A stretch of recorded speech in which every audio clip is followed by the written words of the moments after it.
یک نحسی و کثافتی که از سر یک نفر می شود می تواند به تمام اهالی، به تمام جمعیت برسد.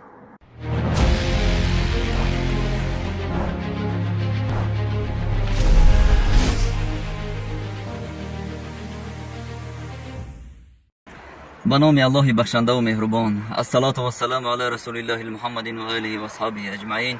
و در نهایت ادب برای یکایک شما برادر و خواهران عزیزم السلام علیکم و رحمت الله و برکاته میگویم.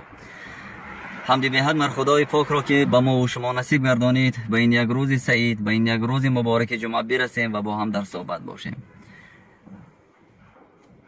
یک هفته پیش کمی از سبب سیرکاری و کم یافتن وقت نتوانستیم با شما در صحبت باشیم. از همه اون کسانی که پرسیدن، نوشتن، زنگ زدن، یک جهانی ساری سپاس میکنیم که کجا شده، چرا نگفته، چیزی برنامه نکردید. خب سبب سیرکاری است. مرد دهقان حاصل جمع میکند. خب الحمدلله همه کاروبار اکنون پشت سر شد، کمی هم وقت پیدا شد، باز با هم در صحبت هستیم. امید از ثواب داریم. خداوند باز هم از ثوابش در این روز سعید جمعه ما و شما را به نصیب نگرداند. اکنون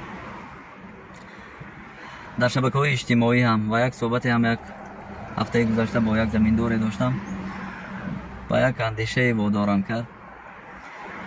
در شبکه‌های اجتماعی وقتی میبینی بسیاری ها شکایت از آن میکنند که حاصل در خرمن مرد دهقان آنقدر هم خوب نیست. خب بعضی زیادتر گرفتن، بسیاری ها کم گرفتن حاصل. خب در برابر این آنهایی که مثلا کارتوشکا کوریده بودن خیلی شکایت کردن که حاصل کارتوشکا این سال در جمهوری خوب نبود. بعضی دیگر از ارزان شدن نرخ پیاز شکایت میکردند که گرچند حاصل فراوان بود نرخ پیاز پس شد و ایشان خراجات همون پرورش و نگاهبین پیاز را نپوشانیدند. و امروز چارواداران باز شکایت از آن دارند که در کوه و پشته ها خشکسالی آمده است، علف نیست و از وادی ها آمده مردم از منطقه های گوناگون علف ها خریده برده ایستادند و نرخ علف هم در وادی ها قیمت شده که یک بار مثلا اگر یک درزه پریسی کاه اگر سال گذشته 7 سامان ارزش داشت، این سال الک از سری زمین با ارزش 13 تا 15 سامانی با گفت مردم بالای از جنگ است. پریسای یونشخه باشد الک از 23 25 بالا رفتند. حتی بعضی یک برادر قصه کرد که کسی از صاحب کاران گفته که تا 29 سامانی یک بسته پریسی یونشخه را فروختنی است. خب اکنون ببینید که چقدر هم این ضربه برای چارواداران است، برای کشاورزان است و در مجموع برای استفاده برنده عادی است. و هفته گذشته بود با یک زمیندار صحبت داشتم. خب قصه کرد که خیر حاصل گرفتم، بعد نیست شکر خداوند گفت میرسد اکنون. و بردم از روی همون یک ترس و هراسی که الحال به دل مردم جای کردن که ذخیره 2 ساله و 3 ساله رو کردن گیرید، میگوید بردم در زیر تخخانه در یک جای خشک موندم محکمش کردم تا به یک روز مبادا، چون امروز غذای چند ماه دارم دیگرش برای ذخیره موندم. و در علاوه گفت که حتی یکی از نزدیکانش، یکی از خشتبارش آمده که کوسنده گفته است که حالا وقتی کوسندهی نیست دیگر، وقتی ذخیره کردن است. خدای توبه کردن. انا اکنون با فکر فرو رفتم که این همه بالاروی نرخ محصولات، این همه سختی مردم، این همه پریدن برکت در روزگار مردم از کجا است؟ بار اندیشه کردید مگر؟ یک مرد دیگر چند ماه پیش با او هم صحبت بودیم، گفت زمستان سال گذشته بود با یکی از همدهگان هم گفت مراجعت کرده است که برای خوراک چارواش شد زمستان کمی سرتر اومده است، غذای نیافت و خواهش کرده است که برای چاروایش یگان درزه علف بدهند. ولی اون همدهش گفته که ندارد، عموما نیست دیگر، همون چند درزه مونده است که برای 1 ماه و نیم ماهی چاروای خودش میرسد و تمام. خب میگه دیگر بعد از پی دیگر جو شدم که از جای دورتر میگوید رفته آوردند علف زمستان قریب گذشت میگوید همین یکونی ماه بود نبود که میگه عاقل همسایه هم شخصی که از و علف پرسیده بود سوخت میگوید. و وقتی که همه برای خاموش کردن آن آتش رفتن، همون شخصی گفته بود که غذای چارواش خیلی هم کم است، برای یک ماه نیم ماه مانده است. داد و فریاد از آن میزد که 400 دانه پرسی او در علنگه آتش سوخته رفته است. خب من همین یک درس عبرت است. اونهایی که میگن که وقتی زکاتی مال دادن نیست، وقتی ذخیره کردن است، وقتی عشر دادن نیست، وقتی کوسن دادن نیست، ببینید که همون مرد هم نیت داشت شاید که ذخیره کند همون 400 پرسش رو، ولی سوخت برباد رفت. اگر همون 400 پرس 10 دانهش رو برای همسایه‌اش میداد، بعد از سوختن این خانه و در اینک عاقلش گمانم که همسایه‌اش اون همدیهش برایش 10 پرس نه ممکن یک 20 پرس دیگر خریده باز کمک میکرد، چون میگن برایم کمک کردم. به مثل همین وقتی که یک کس در مردم ما همین سخن شیرین بود در زمان پیش میگویند که هر حاصلی که میگرفتن میگن کوسن میدیم برای کسی. و در اسلام یک نوع زکاتی هست، اون عشر میگویند. 10 حاصل رو از دانگی ها است، البته از سبزوات و دیگر نمود پولیزی ها نیست، فقط از دانگی ها، یعنی مثلا جو، گندم، برنج، لوبیایی و بوچه است، موش است آنجا. خوب همین گونه مردم ما کوسن میدونن، از 10 یک حصهش رو به مردم، به آنهایی که نیازمندن میدادند. یعنی کوسن گفتنی باز یک سخن دیگر بود، ولی امروز متاسفانه همین رو دیگر مردم از بین برده ایستادن. یا میگیرن 5 دانه گندم، از آن 1 یا 2 لیمچه میگن کوسن تمام، حالا که 10 یک حصه است. حساب کنید 500 کیلو خیر کردن این الک قرض است به گردن همون صاحب زمین. خداوند برای ما و شما توفیق دهد و در همین روز سعید جمعه تنها این رو به چه خاطر گفتم، مولتون از خودتون به خودتون نصیب کند برادر و خواهران عزیزم. ولی فراموش نکنید این همه بلندروی نرخ، این همه خشکسالی که علف نیست دیگر در منطقه های بلند کو، این همه بالاروی نرخ محصولات غذایی، این همه پریدن برکت از چی است؟ از آن است که ما و شما از خداوند دور شده ایستاده. یک قصه از حضرت موسی برایتان نقل کرده بودم به گمانم زمانی که حضرت موسی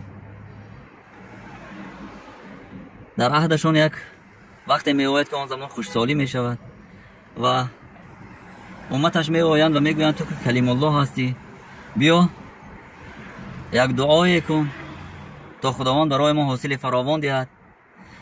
و همیگونه هم می کنند، یک مراتبه دعا می کنند، خداوند به او جواب نمیدهد به حضرت موسی علیه السلام. دومین مراتبه دعا می کنند، خداوند باز جواب نمیدهد. و سومین مراتبه حضرت موسی به دشت میبرایند با جمع امتش و دعا میکنند که ای مردم ما، یک جای دست به دعا بردارید تا خداوند دعای ما را بشنود. و مناجات میکنند به خداوند که چه سبب است که ای خدا، ای پروردگار، برای ما جواب نمیگویی، برای چی برای ما باران عطا نمیفرمایی. و خداوند باز هم با واسطه حضرت جبرائیل امین به حضرت موسی علیه السلام جواب میگوید و میگوید که در میان شما یک خبرکش است، با آن همون نحسی و کثافت این خبرکش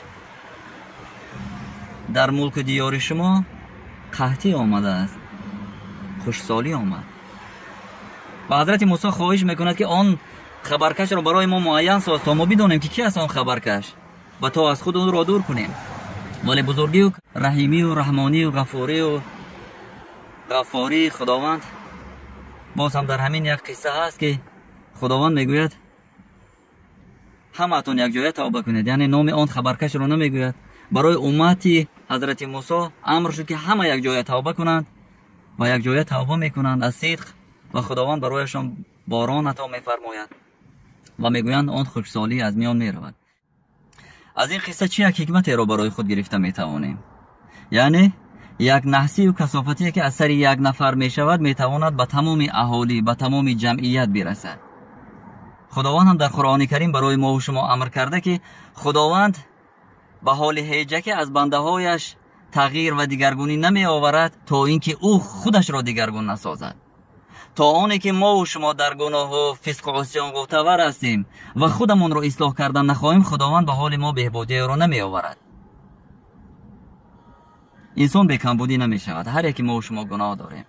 هر یکی ما و شما در وجودمون یک ذره از معصیت داریم، ولی پیوسته باید اصلاح شویم.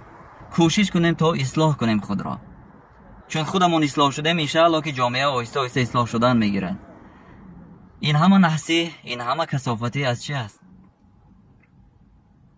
خداوند در سوره آل عمران آیت 165 اگر خطا نکنم به همین معنی میفرماید که همه آن مصیبتی که بر سر شما می آید این از گناه های خود شما است. و در سوره توبه آیت 126 مضمون آن آیه همین خیل است که خداوند بر سر بندگانش هر سال یک و یا دو مرتبه مصیبت و دردها را می آورد تا این بندگانش توبه کنند از گناه های خیش و از این راه گمراهی و ضلالت بازپس بگردند. ببینید در همین سوره، در سوره توبه آیه 126 خداوند به واسطه اشاره کرده که در یک سال یک یا دو مرتبه خداوند برای بندگانش مصیبت و درد و غم و رنج را روا می‌بیند. به خاطر چی؟ به خاطر آن که بنده ها توبه کنند، باز هم بازگشت را به سوی خداوند جستجو کنند، راه بازگشت را پیدا کنند. ولی متاسفانه ما امروز گناه را در همه چی گفتن میخواهیم ولی در خودمون اصلاح شدن نمیخواهیم. بدین خاطر برادر و خواهران عزیزم، در این روز سعید جمعه کسی از شما من دعایی میگویم که در این جامعه بزرگ همه به مثل ما گناهگار بوده نمیتواند. احتمالاً یکی از شما مستجاب دعوه باشید در حق برادر و خواهران عزیز خود، در حق هموطنانتون دعا کنید تا خداوند هر یک ما و شما رو به راه صراط المستقیم، راه راست هدایت کند و از این گمراهی و ضلالت ما را خداوند در پناهش نگهبان باشد و هدایت باشد برای آنهایی که الحال با جمع‌آوری حاصل از صحرا مشغول هستند، آن هستند که عشر را به مردم نیازمند دهید. این هم یک راه خداجویی است، این هم یک راه جستن برکت است، این هم یک راه جستن رضایت حق سبحانه و تعالی است. و آن همون چیزی که شما از 10 یک حصه حاصلتان را به کسی خیر میکنید، این موجب شفاعت آن جناب رسول الله حضرت محمد مصطفی صلی الله علیه و آله و سلم در روز قیامت خواهد بود. اکنون این روز جمعه است، بازم به جناب رسول الله حضرت محمد مصطفی صلی الله علیه و آله و سلم صلوات فرستادن میگیریم و با همین صحبت را به پایان میرسانیم. و السلام علیکم و رحمت الله و برکاته.